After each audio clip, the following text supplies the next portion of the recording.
Hello everyone, this is CJNovo992 and today we're back for another brand new video. And today's video is time to get back to domestic action, and it's time for us to take what was a European high and a great European result and try and inject it into what has been a poor domestic campaign.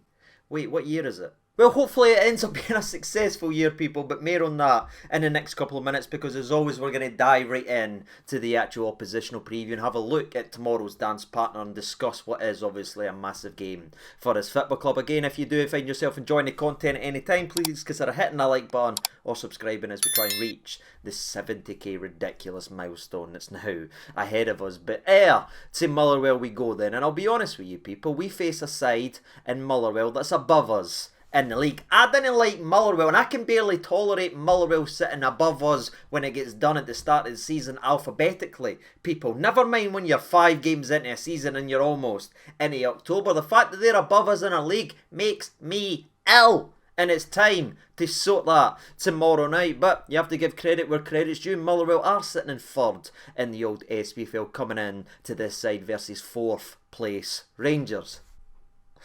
I need a minute. Moving on swiftly and all joking to one side, I've actually got to admit I've been very impressed with Motherwell so far, and that's not something I've said too many times in terms of these previews. Again, no being disrespectful, just being brutally honest. I think this Motherwell side that they're playing right now and the way they've been playing coming into this game versus Rangers is the best I've seen Motherwell play in a very, very long time. I've got to be said, their style of play is actually implemented. They're playing with the ball on the deck, they're creating chances, and they beat the likes of Hibs, they beat the likes of Kilmarnock, and despite going down to 10 men, they still managed to beat Hearts at Tynecastle to the score 1-0. All that right there is impressive, and you've just got to put your hands up, and say they're playing really well. No pun intended. You've also got to remember, people, this is a Motherwell side that lost their top goal scorer, their record top goal scorer, by the way, this season. Van Veen is no longer in there snatching and putting balls into the back of net. No, they're actually having to play football and play football the right way, and they're creating chances, and that is what's getting them their points. Imagine there'll be many Motherwell fans actually out there, people that's watching how Motherwell are playing so far this season and wondering what they could have actually been doing points wise if their record top goal scorer was still here now playing in this Motherwell side that's playing this open and playing this way. I'm sure it keeps them up at night, as I imagine the Achilles heel of Motherwell so far this season being St Mirren, people, because not only has St Mirren beaten Motherwell 1-0 in the Cup, which was a very disappointing, got a lot of the fans frustrated, especially considering how well they were playing, but also in terms of this game, what it means for them is in their most recent game Motherwell has played, all their good work and all their good run was ripped up once again by the exact same team, St Mirren, put them out the Cup 1-0 and stopped their fantastic start to the season to the scoreline again of 1-0. And for me, I've looked at many teams in the SPFL for many years, people, and there is teams that goes on these likes of runs. We've seen it even with Kilmarnock so far this season. You've seen Motherwell over the years, you've seen the likes of Livingston, etc. They all go on these runs. They are capable of these purple patches of form, but there's always that one result that bursts the bubble, bursts the run. And for me, when you look at what Motherwell now face, playing us at Ibrox and then playing Celtic the next again week, that result versus St Mirren could really be significant coming in to this game, because it could be the first domino to start to fall. And with playing us at Ibrox, we better slap that domino down the Mora and put them to the sword. And it could turn from a fantastically bright start to the season to one of frustration very quickly if Rangers are able to do what they should do tomorrow and beat Motherwell comfortably. And I say that with all due respect to Motherwell and how they're playing again. I've been very impressed with them, because this is the first time I've ever looked at a Motherwell side, people, and seen a Motherwell side that is dominating the football. The majority of the matches, they've had not only the most possession but also the most shots. The only time they really got battered in terms of a statistic is the game they won 1-0 at Tynecastle versus Hearts, where again they were down to 10 men and maybe they reverted back to the Motherwell we all think of.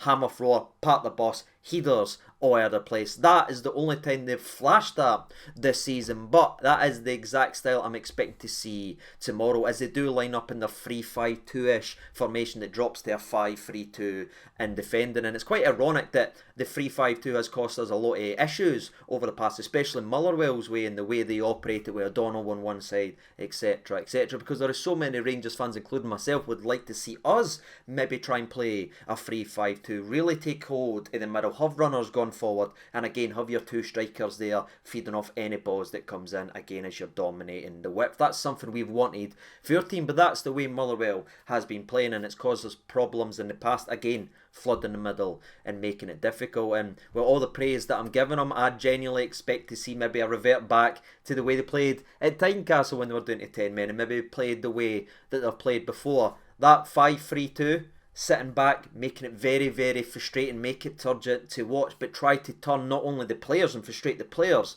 but frustrate the crowd as well, as we are a wounded animal right now. We have to admit it, the start of the season has been pathetic for us, and when you look at the likes of the Motherwells and what their strengths are defending, keeping it tight, making games ugly, it could not be perfectly suited. So for me, Motherwell are a real danger tomorrow to not only the crowd to frustrate the life of us, but to frustrate this team, because if they do frustrate and if they do keep it 0-0, if we didn't take an early lead, if we didn't start playing the way we can actually play, the longer the game goes on and the further it gets on, even if it's only 1-0 to Rangers, the team that's suiting is Motherwell, because they can play it, they can change it, and again, they've showed so far this season they have got players that can really play now when they turn it on. So aye, it's a formidable test tomorrow, but a test that we well and truly should have all the answers for. It's all down to whether or not we take what our quality is and put it on the park and give them an opportunity to show it. And I think with that being said, that gives us the perfect transition over to more of the Rangers end, because it is all about Rangers, people. That's where my thoughts are, that's where my opinions are, because I really didn't like the first half of our Real Betis. I've got to be honest, I voiced that in my last reaction, but I liked the second half, and the multiple reasons why I liked the second half is we actually had attackers on the park and we gambled and we put people forward. Sam Lammers had by far his best game in a Rangers shirt. Do you know why? Because he was played centrally. He wasn't asked to go and play on the right hand side and facilitate a fullback or anything like that. No, his main job was to link up the play and go forward, and you can use that shield. He's got a great first touch, he can bring in, and for me, I can't guarantee he's going to be starting tomorrow, but he and Dessers are the type of players we'll need if we're going to break down this stubborn back line for Motherwell. You need somebody to bring the ball on and play off and get people moving and bringing others into play. And it wouldn't surprise me to see Sam Lammers have another very good game if again he's given an opportunity to move centrally and bring others in that way. And if you look at our injury record and that, the Cantwells, the Raskins, etc., they're all issues and they're all big names to be missing. But what that does, people, right?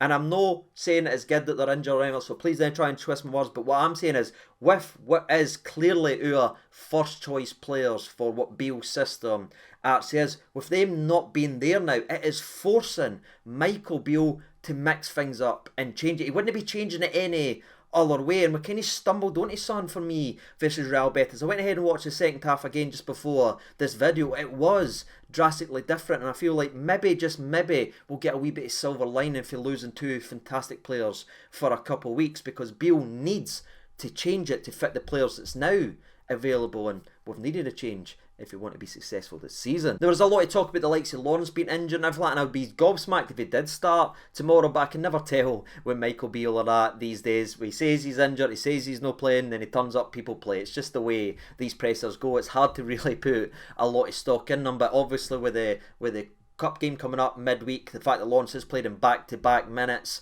I'm expecting Lawrence to come out the team, but it's not to worry about potential injuries or anything like that. Jose would be great to see getting more minutes in that area. Again, I would like to see Sam Lammers, possibly even Dessers, who I know a lot of people aren't hot on right now, but with Danilo not there, this is the type of game at home versus Motherwell you can really play to the strengths of the lad, because he's no going to be a cart horse where we're going to have to try and watch him run 30 yards, because that's not his game. We're against a team that's going to be parking the bus and sitting in and around their box, and that is his strength. So I'm hoping we get to see a wee bit for Dessers in that department as well. But the rest of the Rangers team sort of picks itself, in my personal opinion. The two centre backs have to remain the same. We need to start building some chemistry and really try to build something with the back line. Now that Ben Davies is back playing, Goldson's there, and Butland, that's a spine. When we won the league, the most recent time, people, we had a spine right through our team, and for me that needs to get back to playing.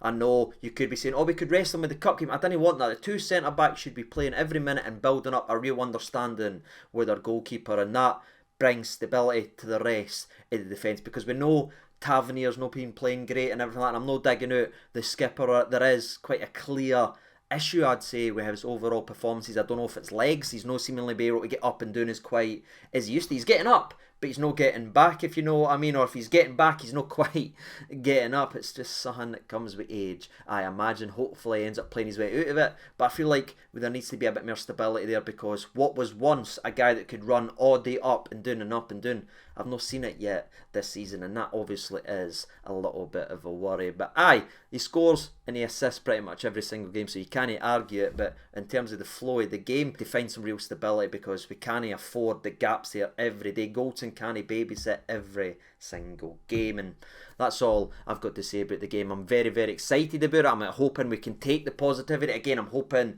the mentality switches went. Now we've got a big game, no longer big game questions. We've just heard one. Forget all the other crap that's happened this season and just go out and play attacking football. We'll get plenty of opportunities. Please don't let it slow back down and turn into a turgent side to side. Watch along. Let's really put our foot down. Let's put people forward. Let's see the likes, say, Dessers and Lammers and Matondo and Sima all in the park at one time. Again, do you risk Roof with what's coming up midweek? Possibly. I imagine he wants to play every single game, but I like that. I liked 4 attackers being on the side, 4 attack-minded players being on at once, and that's all I want to see, people. I want to see a win and obviously attacking football. What about you? Let me know your thoughts and opinions down there in the old comment section below, in which I'm fairly confident, by the way, that we are going to be winning this game 3-1. Don't know about you. You can let me know your prediction, but I'm just expecting goals tomorrow, so that would be great. I'm going into it that way. But until tomorrow, I've been Siege over 92. Thank you so much for watching. All the best, and